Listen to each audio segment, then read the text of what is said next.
Hello students, कैसे हैं आप। तो आज हम लोग स्टार्ट कर रहे हैं कणों के निकाय तथा घूर्णी गति की जो चैप्टर है उसका हम लोग न्यूमेरिकल्स पढ़ने वाले हैं। इसके पहले मैंने 6 चैप्टर का न्यूमेरिकल्स टाइप वाइज आपको बनवाया था और ये 7वां चैप्टर है, इसका न्यूमेरिकल्स पहला टाइप आज हम लोग इसमें पढ़ने वाले हैं। और ये टॉपिक है कणों के निकाय तथा घूर्णी गतिकी का पहला जो टॉपिक है द्रव्यमान केंद्र, उस द्रव्यमान केंद्र पर आधारित प्रश्न हम लोग पढ़ने वाले हैं। तो सबसे पहले थोड़ा सा इसके बारे में हम लोग देख लेते हैं कि इसका जो न्यूमेरिकल्स जो हम लोग पढ़ने वाले हैं किस टाइप पे है, कौन सा फॉर्मूला इसमें लगेगा।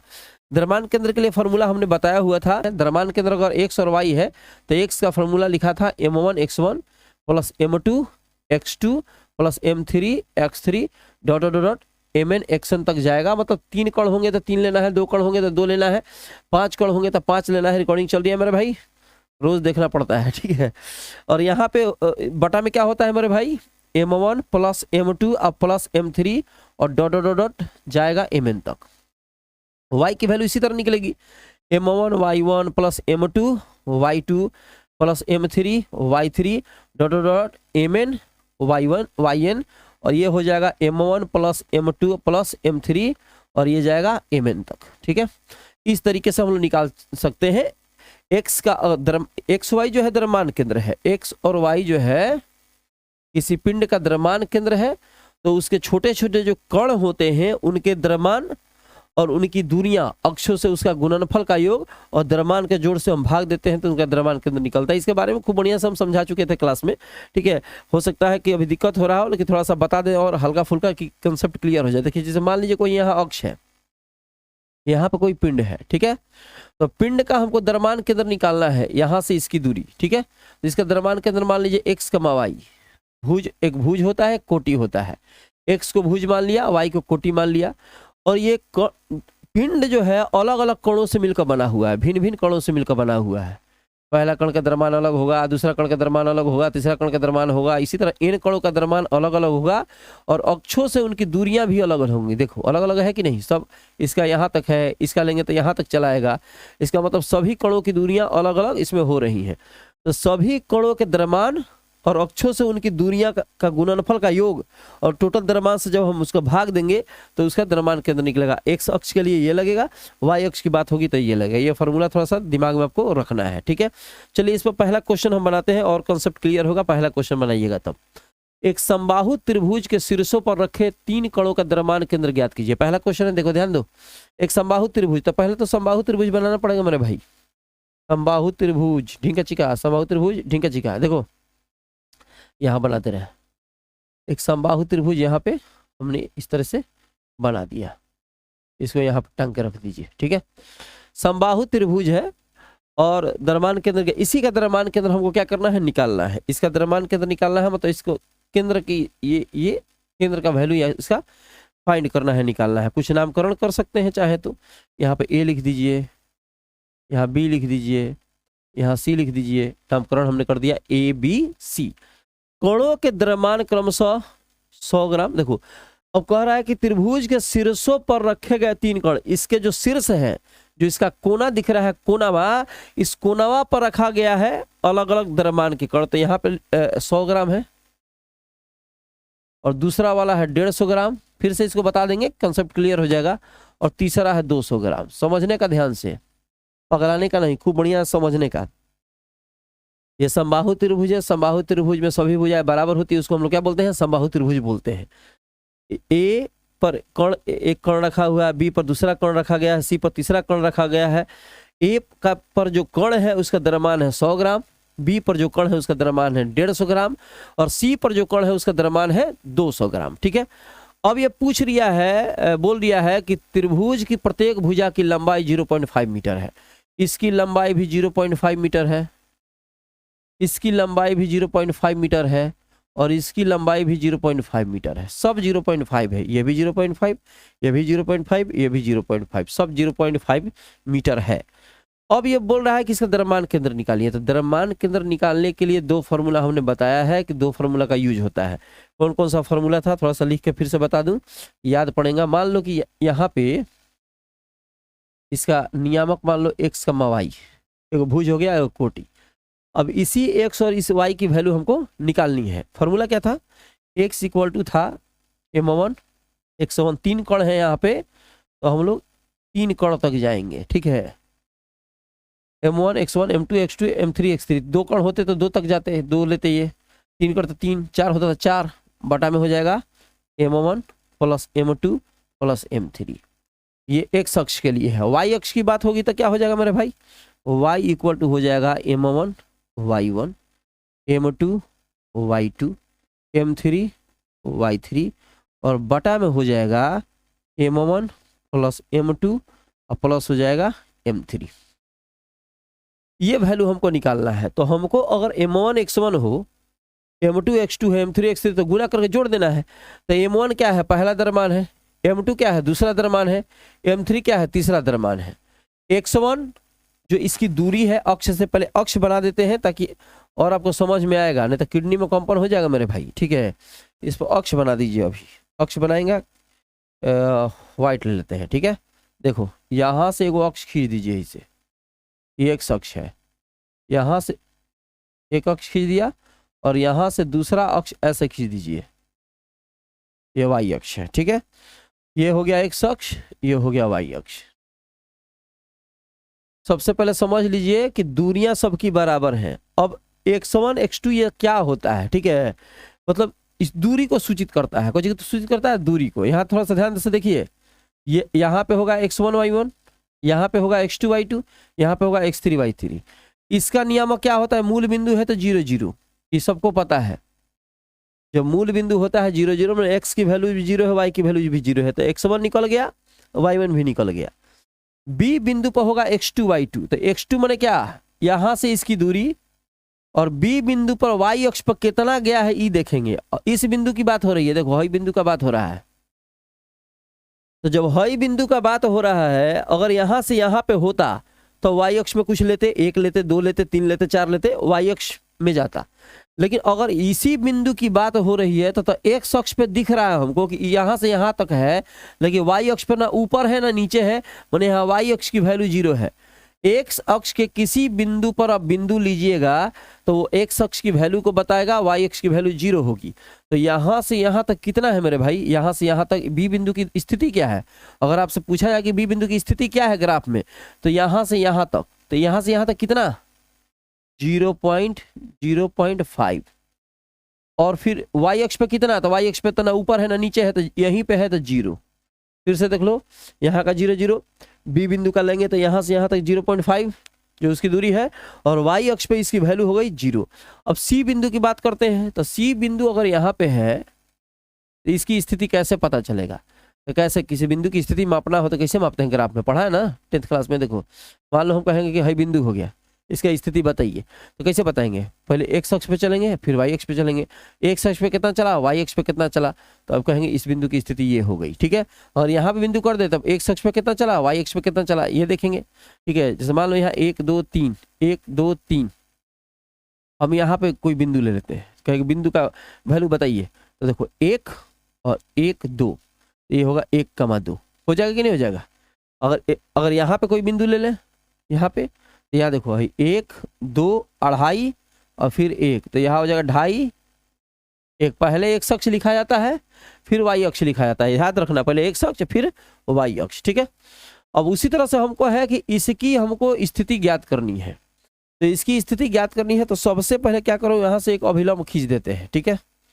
यहाँ से एक अभिलंब हम खींच देते हैं, यहाँ से कुछ नामकरण कर देते हैं, Q मान लीजिए इसको, Q मान लेते हैं, ठीक है। अब हमको ये पता करना है कि इसकी दूरी क्या है, तो इसकी स्थिति क्या है। तो इसकी स्थिति पता करने के लिए पहले x अक्ष और सीधा चलेंगे y अक्ष पे, x अक्ष y अक्ष, इसकी स्थिति कैसे 0 0, इसकी स्थिति कैसे, x अक्ष y पे चलते, लेकिन y पे तो था ही नहीं, बिंदु वहीं पे था। इसकी स्थिति पता करेंगे x अक्ष y अक्ष, तो x अक्ष कितना, जब यहाँ से यहाँ 0.5 है, माने 50 पैसा है, तो इसको आधा बांटेंगे तो 0.25 25 पैसा, और 0.25 माने ये 25 पैसा, इसकी दूरी हो गई 0.25।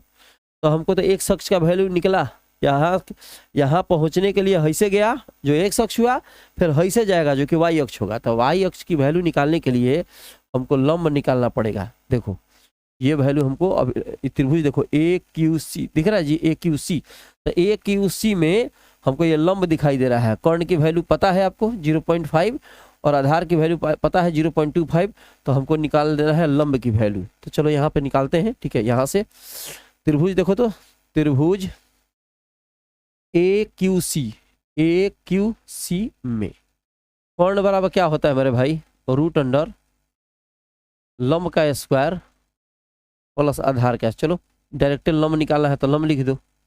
लंब बराबर क्या होता है मेरे भाई, रूट अंडर कर्ण का स्क्वायर माइनस आधार का स्क्वायर, ठीक है। लंब क्या है यहाँ पे देखो, लंब है CQ।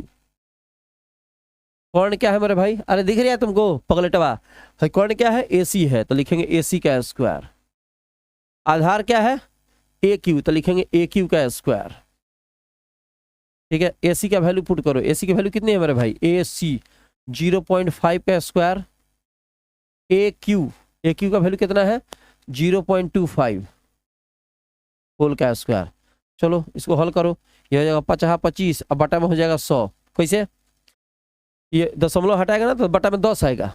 एक स्टेप बनाने दो और ना तो पगला गिर जाएगा 5 दशमलव उड़ाया इसके लिए, और फिर है हो गया 0, दशमलव उड़ाया 1 इसके लिए 0, स्क्वायर है तो स्क्वायर, ये दशमलव उड़ाएगा तो इसके लिए 1 और 2 अंक है तो 0, माथा पर स्क्वायर है तो स्क्वायर।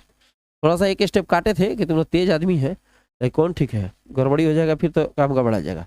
स्क्वायर कर दो 25, अब बटा में हो जाएगा 100, स्क्वायर हुआ, ये हो जाएगा 25 का स्क्वायर 625, और ये डबल 0 है तो स्क्वायर होने के चलते 4 को 0 हो गया, ये हो जाएगा रूट अंडर।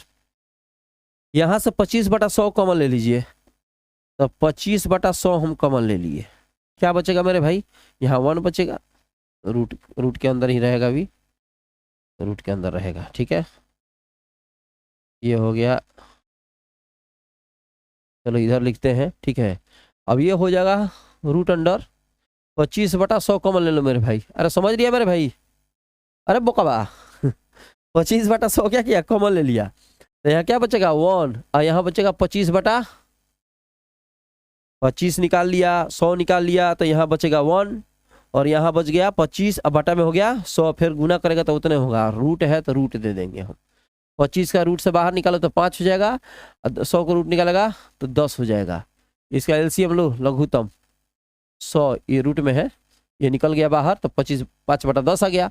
इसका लघुत्तम लिया 100 तो ये हो जाएगा 100 माइनस 25, 5/10, ये देखो ये 75 हो जाएगा, 75, अब बटा में 100 का रूट निकाल दो तो 10 हो जाएगा, अब 5 बटा कितना हुआ 100 हुआ कि नहीं।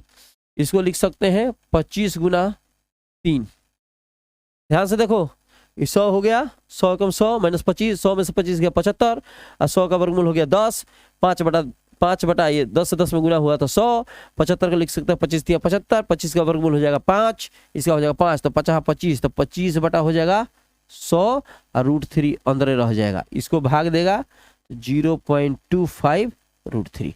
इसका मतलब हुआ कि इसकी जो वैल्यू आ गई, इसकी वैल्यू वो आ गया 0.25 और रूट कितना है 3, इसकी वैल्यू आ गई, ठीक है। तो हमको यहां पहुंचना था, तो इसका नियामक कितना होगा, x अक्ष y अक्ष। अरे यहाँ पे देखो, यहाँ समझ लिया है, तो यहाँ पे जब समझ लिया ऐसे करते पहुंचा, ठीक है, और इसकी वैल्यू निकाला, तो किसकी वैल्यू निकाला, इसकी वैल्यू। तो हमको यहाँ जाना है तो x अक्ष और फिर क्या हुआ y अक्ष। चलो तो x अक्ष कितना, इसका नियामक कितना है 0.25 और फिर यही हो जाएगा 0.25 √3, ये आपका वैल्यू निकला। मतलब x1 y1 x2 y2 x3 y3 और m1 ये हो गया, m2 ये हो गया, m3 हो गया, फॉर्मूला लगाएंगे आंसर आ जाएगा, ठीक है। इतना तो पहले फटाक से स्क्रीनशॉट लो, इसको मिटा दें, अभी स्क्रीनशॉट ले लो मेरे भाई, मिटा दें, हो गया होगा, मिटाते हैं। चलो ये वाला मिटा देते हैं, इसका कोई काम नहीं है, वो हम वैल्यू आपका निकाल दिए, ठीक है, जिसको निकालना था। अब फॉर्मूला अप्लाई करेंगे, अब कितना कितना क्या क्या आ गया देखो तो, अब लिखेंगे यहाँ, कहाँ, यहाँ देखो तो, x1 की वैल्यू क्या आ गई, x1 की वैल्यू आ गई 0, y1 की वैल्यू हो गई 0 और m1 की वैल्यू हो गई 100 ग्राम, ठीक है। x2 की वैल्यू हो गई, देखो यहाँ पे 0.5, y2 की वैल्यू हो गई 0, 0 है यहाँ पे x2 और ये हो गया m2, तो m2 की वैल्यू हो गई 150 ग्राम। ऊपर देखा जाए x3 की वैल्यू हो गई 0.25 और y3 की वैल्यू हो गई 0.25√3 और m3 की वैल्यू हो गई 200 ग्राम। ठीक है, 200 ग्राम। कोई दिक्कत?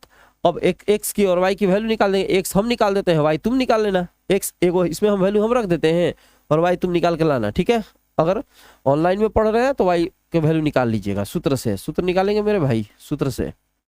x इक्वल टू क्या लिखे हैं, m1 x1 m2 x2 m3 x3 और बटा में क्या होएगा m1 plus m2 plus m3। Value put करो। m1 की वैल्यू कितनी है मेरे भाई, 100 ग्राम। तो x1 की वैल्यू 0, m2 की वैल्यू 150, x2 की वैल्यू 0.5, m3 की वैल्यू 200, x3 की वैल्यू कहाँ गया 0.25 और बटा में हो जाएगा m1 plus m2 plus m3 100 gram plus 150 ग्राम और प्लस 200 ग्राम। इसको अब जोड़ेंगे। इसका स्क्रीनशॉट लो, मिटाना है मेरे भाई। ठीक है, जल्दी से स्क्रीनशॉट लेने का, मिटाना है अभी। मिटा दे, हमको सिर्फ इतना ही निकालना है मेरे भाई। x तुम क्या निकाल गएगा y। ठीक है, तब हो जाएगा क्लियर। चलो इसको मिटा दिया है, इसका काम नहीं है, सॉरी। चलिए कलम गिरी। अब यहाँ पे देखिए सॉल्व किया जाए। 100 में 0 से गुना करेगा तो 0, ये गुना करो इसमें, ये हो जाएगा 15 छक्का 90, 15 5 75, ये 15 5 75, इसमें 1 0 यहाँ लगेगा। यहाँ देखो ये इससे गुना करेगा तो 15 5 कितना होता है 75, एगो 0 है तो 0 लगा दिया, एक अंक के बाद दशमलव यहाँ दे दो।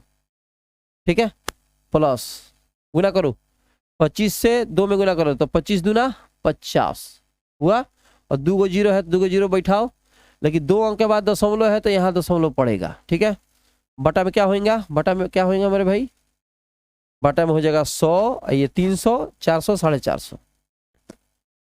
ध्यान दो फिर से, इस 100 में 0 से गुना किया 0, ये हो गया 25 5 15 5 75। ठीक है, देखो एक अंक के बाद दशमलव है, एक 0 था तो 0 बैठा, एक अंक के बाद दशमलव दे दिया। 25 से गुना करेगा 2 में, 25 दूना 50, 2 गो 0 है, 2 गो 0 बैठा, 2 अंक के बाद दशमलव है, दशमलव दे दिया। 100, ये 300, ये 400 450 हो गया। ठीक है, चलिए कितना हुआ इसको जोड़ोगे तो 50 125 होगा।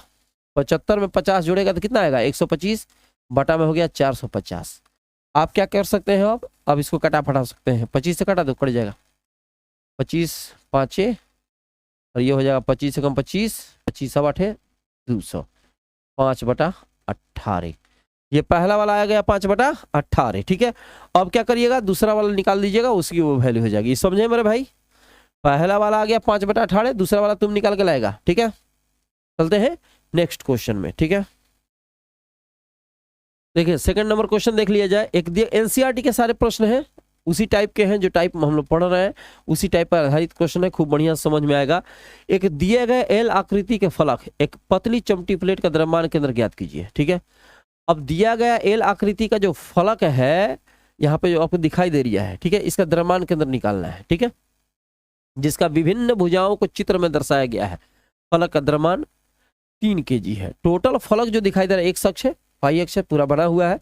यहाँ पे 3 फलक दे दिए गए। देखो ये इसका द्रव्यमान केंद्र C1 है, इसका द्रव्यमान केंद्र C2 है, इसका द्रव्यमान केंद्र C3 है, और तीनों फलकों का टोटल वजन है 3 kg।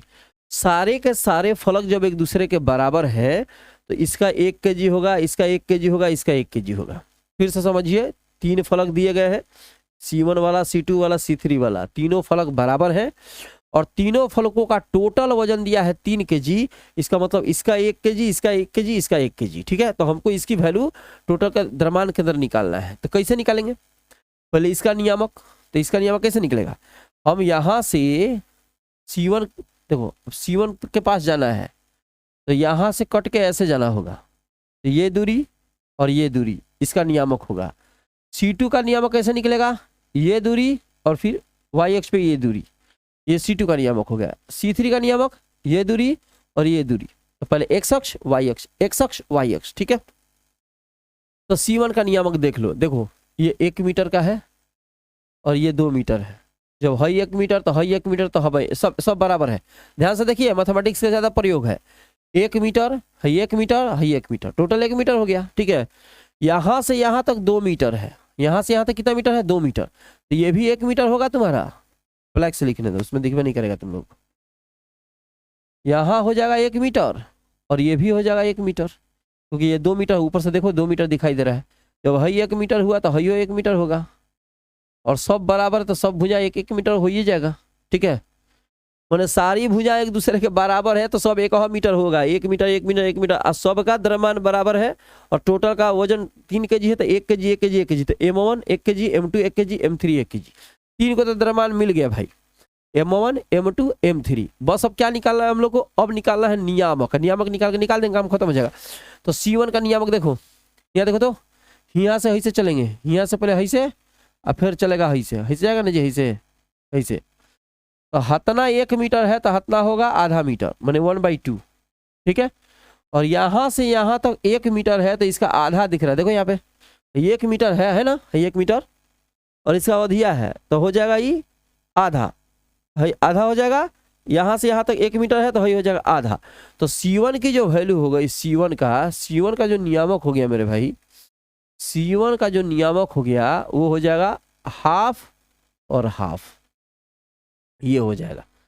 अब C2 देखते हैं, C2 का नियामक कैसे होगा। C2 का अगर हमको C2 निकालना हो तो कैसे निकलेगा, तो पहले ऐसे चलेंगे फिर C2 के पास जाएंगे। तो ऐसे चलेगा जब तुम, तो 1 मीटर, देखो ध्यान से देखो ना, तो पगला लगेगा।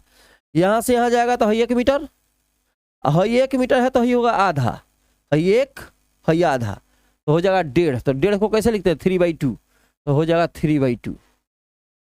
यहाँ का दूरी हमको निकालना, C2 तक जाना है तो पहले x अक्ष पे फिर y, जिस बिंदु पर जाना है पहले x अक्ष सीधा चलेंगे और सीधा y अक्ष पे जाएंगे, एकदम सीधा। और C पर जाना है तो सीधा ऐसे, टेढ़े नहीं भागना है। अब D पर जाना होता तो ऐसे आके और फिर सीधा जाते, इस पर आना होता तो ऐसे जाके सीधा जाते, मैंने पहले x अक्ष फिर y अक्ष, और वो भी सीधा जाके उस बिंदु पर जाना है। तो अब C2 की वैल्यू निकालनी है तो कैसे जाएंगे, यहाँ से यहाँ और फिर सीधा यहाँ, टेढ़े नहीं भागना है। तो यहाँ से यहाँ कितना है, 1 मीटर, है 1 मीटर का अधिया, तो 1 मीटर है आधा, तो 1.5 मीटर, तो इसको लिखिए 3/2। अब यहाँ से यहाँ जाना है तो है हो गया 1 मीटर, तो है अधिया कितना, आधा मीटर, 1/2, आधा को लिखते हैं 1/2, ठीक है। C2 की वैल्यू निकल गई। अब C3 का वैल्यू कैसे निकलेगा मेरे भाई, C3 निकालना है तो फिर जाएगा ऐसे और सीधा ऐसे, जब ऐसे जाएगा तो आधा मीटर है, 1 मीटर तो है हो गया आधा मीटर, और यहाँ से यहाँ पहुँचेगा तो यहाँ से यहाँ तो 1 मीटर ही दिखाई दे रहा है, और इसका आधा तो 3/2 हो जाएगा। फिर से देख लेते हैं, C1 की दूरी आधा आधा, C2 की दूरी 1.5 आधा, C3 की दूरी आधा, और ये हो गया 1.5, आधा 1.5। अब इसमें क्या मिला तुमको, इसमें मिल गया x1 की वैल्यू मिल गई, x1 है y1 है, y1 की वैल्यू 1/2, और M1 हो जाएगा 1। क्यों 1 हो गया, क्योंकि 3 kg का है, तीनों एक बराबर है, तो टोटल वैल्यू 3 kg, तो 1 kg इसके लिए, 1 kg इसके लिए, 1 kg इसके लिए, वहां पर लिखा हुआ है 3 kg, ठीक है। x2 की वैल्यू क्या हो गई मेरे भाई, x2 है 3/2, y2 हो जाएगा 1/2, और M2 हो जाएगा 1। फिर हो जाएगा x3 की वैल्यू क्या हो जाएगी, 1/2, y3 की वैल्यू 3/2, और M3 की वैल्यू हो जाएगी 1। ये तो आपको समझ में आ रहा है। अब इतना तो समझ में आ गया, तो अब आपको निकालना है x, y और z। फॉर्मूला अप्लाई करेंगे, एक सूत्र हम निकालते हैं, दूसरा तुम निकालो। सूत्र से एक निकाल लेते हैं हम, दूसरा तुम निकालना। x बराबर होगा M1 x1, M2 x2, M3 x3। दूसरा तुम निकालेगे रे मेरे भाई, M1 plus M2 plus M3।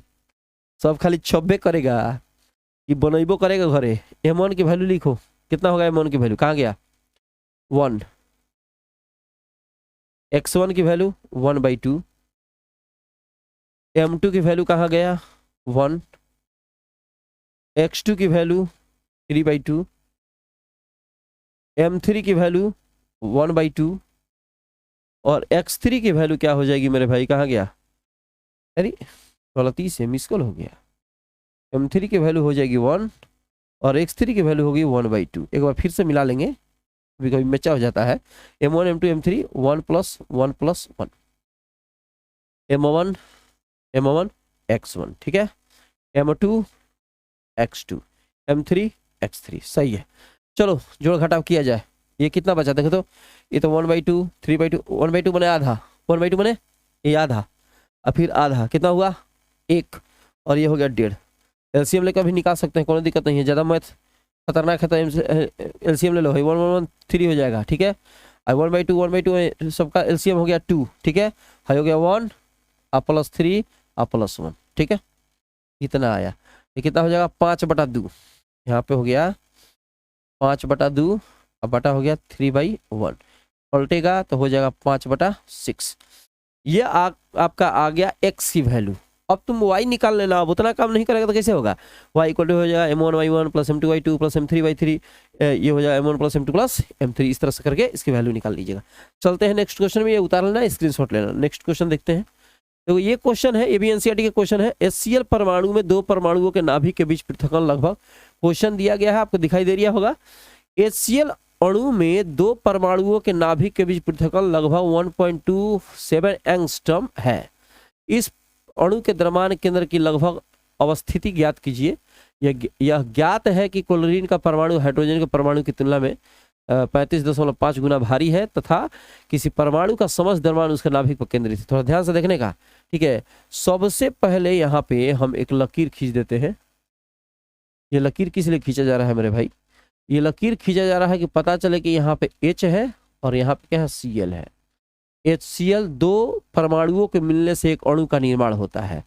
H एक परमाणु है, Cl एक परमाणु है, जब दोनों मिला तो एक अणु बनाया। तो वही कह रहा है कि HCl अणु है और उसमें 2 परमाणु है, एक H है और एक Cl है। दोनों के बीच का पृथक्करण माने अलगाव कितना है 1.27 एंगस्ट्रॉम। 1 एंगस्ट्रॉम में होता है 10⁻⁻10 मीटर, जो कि दिया गया है, नहीं भी दिया हो तो याद रखिएगा 1 एंगस्ट्रॉम में 10⁻⁻10 मीटर होता ही है। इस अणु के द्रव्यमान केंद्र की लगभग अवस्थिति ज्ञात कीजिए। द्रव्यमान केंद्र का अवस्थिति निकालना है, ठीक है। यह ज्ञात है कि क्लोरीन का परमाणु हाइड्रोजन के परमाणु की तुलना में 35.5 गुना भारी है। अब यहाँ पे देखो, हाइड्रोजन की परमाणु संख्या 1 होती है, द्रव्यमान भी लगभग वही होता है। तो यहाँ अगर मान लो कि m1 की वैल्यू हम मानते हैं 1 तथा इसकी तुलना में जो क्लोरीन है और वो 35 गुना भारी है, तो 35.5, तो इसका वैल्यू 1 हो गया, तो इसका तो 35.5 गुना होगा, मतलब उतना ही होगा। अगर 2 रहता तो ये हो जाता 70-71 हो जाता, और जितना होता है उससे उतना गुना हो जाता। लेकिन हाइड्रोजन का संख्या वही होता है, द्रव्यमान होता है 1.008, लेकिन उतना एग्जैक्ट कोई लेता नहीं है। तो द्रव्यमान आप इसका 1 ले लीजिए, संख्या भी 1 होती है, द्रव्यमान भी 1, इसकी तुलना में इसका 35.5 गुना भारी है, मतलब m2 की वैल्यू इतनी हो गई। हाइड्रोजन का है, क्लोरीन का है। अब यहाँ मान लीजिए कि ये अक्ष x अक्ष पे है। चलो यहाँ पे थोड़ा सा दिखाते हैं आपको अक्ष, ठीक है, अक्ष दिखाना जरूरी है। यहाँ इसको ओरिजिन पे मान लीजिए, ये मान लीजिए एक अक्ष है और यहाँ से दूसरा अक्ष यहाँ पे हम बनाते हैं थोड़ा सा दिखाने के लिए बस। ये हो गया आपका x अक्ष, ये हो गया y अक्ष, तो ये तो मूल बिंदु हो जाएगा। तो इसकी वैल्यू हो जाएगी 0, इसकी यहाँ पर 0 0 होता है, तो इसकी वैल्यू 0, तो x1 की वैल्यू हो जाएगी, x1 की वैल्यू 0 हो जाएगी। क्लोरीन का चाहिए, ठीक है, तो इसमें x1 ये होगा x2, तो यहां से इसकी दूरी ले ली जाएगी। ओरिजिन से जो इसकी दूरी होगी वही x2 होगा। हाँ, ये हो गया 0। मान लो किसी बिंदु का ही शुरुआती बिंदु लिया 0, अरे कहा जाए कि यहाँ से इसकी दूरी, तो किसकी दूरी, तो शुरुआत में नापेगा वो 0 लिया जाता है। मान लो कि तुम्हारा हाइट 5 फीट है, तो शुरू से नापेगा तो 5 फीट, 0 से नापेगा तो अपना 5 फीट। अब अगर वहीं से 7 फीट से नापना चालू कर तो 12 फीट दिखाने लगेगा। तो जहां से नापा जाता है वहां से 0 माना जाता है, तो यहाँ 0 हो गया। और इसकी दूरी टोटल x2 की वैल्यू कितनी हो गई 1.27 एंगस्ट्रॉम। तो एंगस्ट्रॉम का जो वैल्यू दिया है, कितना दिया है 10⁻⁻10 मीटर। और सूत्र अप्लाई करेंगे, सूत्र से क्या होगा x = m1 x1 m2 x2 बटा में, तो तुम लोग बना लेगा, ठीक है। थोड़ा सा कैलकुलेटर का यूज इसमें करना पड़ेगा, लग रहा है गुना भाग है। कोई बात नहीं।